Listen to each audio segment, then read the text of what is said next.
ఇగో ఈ చక్కదనాన్ని నేను ఇక్కడ పెట్టిన ఫ్రెండ్స్, ఇది మల్లన్న పితాతే బ్యాచ్. సిగ్గుదప్పినోడా, నువ్వు చేసిన కథకు 41 మంది బలైనరు.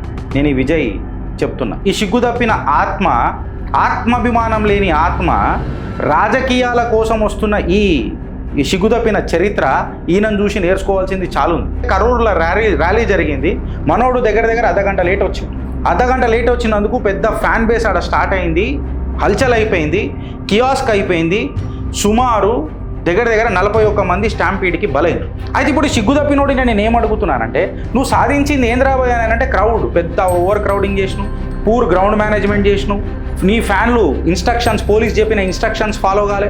ఇవాళ నీ అసమర్థత వల్ల కంప్లీట్గా డిసిప్లిన్ పోయి 41 మంది బలైన పోరలు చిన్న పోరలు తల్లులు.